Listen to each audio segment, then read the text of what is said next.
was still sailing, the cargo was still there, the food was still there, but every person on board had vanished. When sailors from the Dei Gratia came close, they expected an answer. Instead, they found an empty deck moving through open water.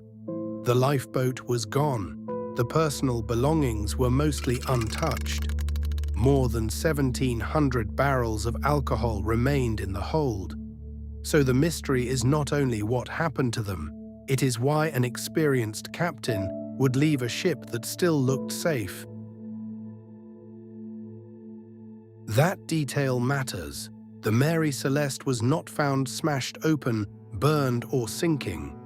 The Discovery crew sailed her to Gibraltar. There was no clear sign of pirates, mutiny, or murder. The valuable cargo had not vanished. The people had.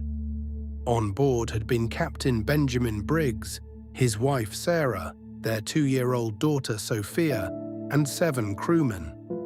The last log entry placed the ship near Santa Maria in the Azores on November 25th. Then the record went silent.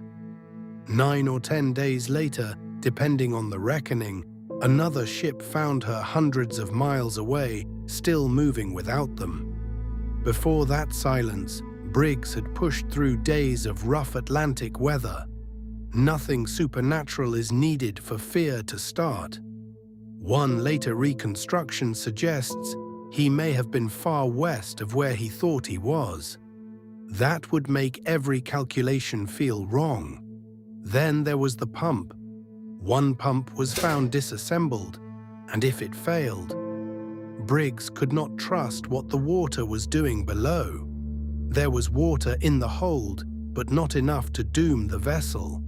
The terrifying part may have been not knowing how much. That is the answer we are chasing. Not madness, but a chain of ordinary problems that could have made leaving seem rational. But to see why, we have to go back to New York before the empty ship became a legend.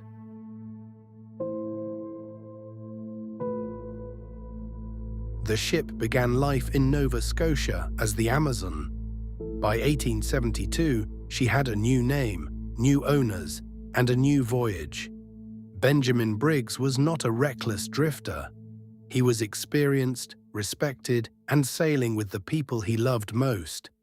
Below deck were 1,701 barrels of industrial alcohol, bound for Genoa, Italy.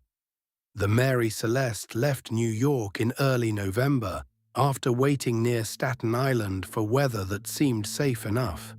The crossing was not gentle. For nearly 2 weeks, the brigantine fought heavy weather on the way toward the Azores. That is easy to forget. This was not just a crew list. A wife and a small child were inside the risk. On November 25th, the log placed the ship within sight of Santa Maria. After that, no one aboard wrote another known line. The night before that final entry, winds were hard and seas were rough. A tired captain would be measuring danger in fragments. If the chronometer was wrong, Briggs could have believed land should already be there. Then land finally appeared late. A captain might abandon ship only if rescue seemed possible. Santa Maria may have made the lifeboat look like a plan.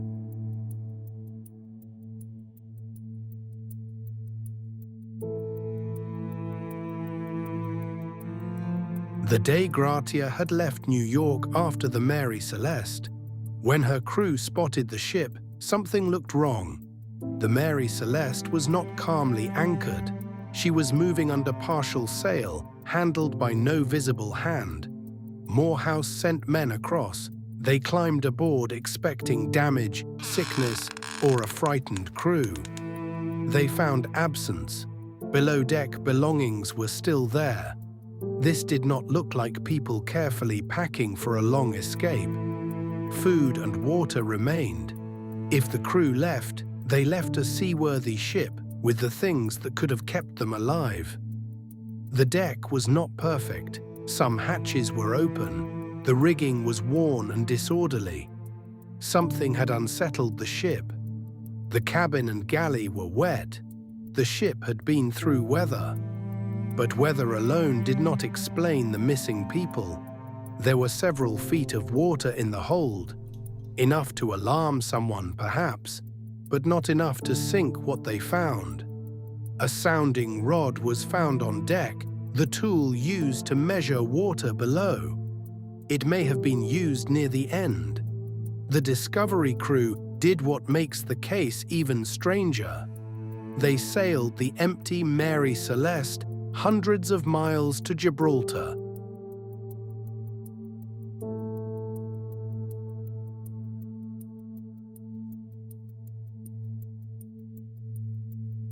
In Gibraltar, the Dei Gratia crew expected a salvage award. Instead, the empty ship brought suspicion into the courtroom. Attorney General Frederick Solly Flood suspected mischief.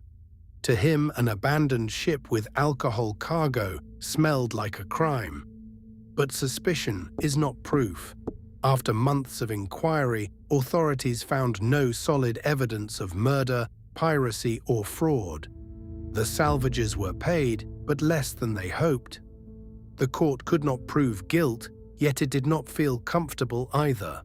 That uncomfortable gap became fertile ground. The world had an empty ship, no bodies, and no answer. Arthur Conan Doyle later wrote a fictional version. It changed details, but helped turn the Mary Celeste into a legend. Pirates, mutiny, monsters, secret violence. The theories grew because the evidence left room for imagination. One idea blamed alcohol vapor. But the cargo was largely intact, and the Discovery Party did not report an explosion scene. A few barrels had leaked, likely because of porous red oak. Strange, yes, but not enough by itself. Strip away the dramatic theories, and the real case is still unsettling. A sound ship, bad weather, missing boat, failed trust.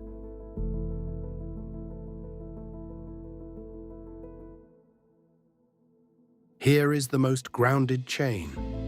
Briggs was tired from weather near land, uncertain of position, and unsure about the water below. If the pump was clogged and the sounding was unreliable, the ship could feel like it was quietly betraying him.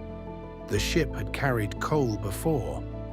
Dust and refit debris may have fouled the pump when Briggs needed certainty most.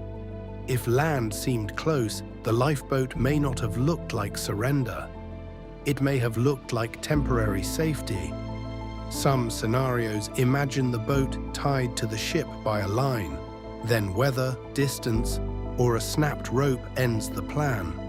The cruel part is that the Mary Celeste did not need them to keep moving. A ship can outlive a human mistake. No survivor told us whether that line snapped, the boat swamped, or land proved farther away than hope. No bodies came back to settle it.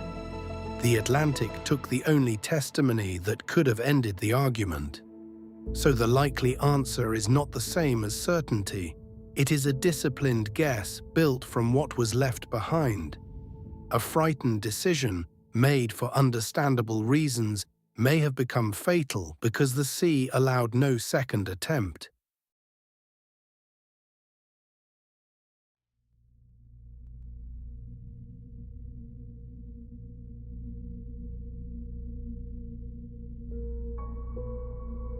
The Mary Celeste kept sailing through culture long after the ship itself was gone. The name became shorthand for impossible absence. Years later, the vessel was wrecked near Haiti in an insurance fraud scheme. Even her ending became crooked. But the real story is not the famous empty ship. It is the 10 people whose last choice is still hidden from us. If your ship seemed wounded, your pump could not be trusted, and land was almost visible, what would you do? That is why the Mary Celeste still works. The ship was found. The answer was not.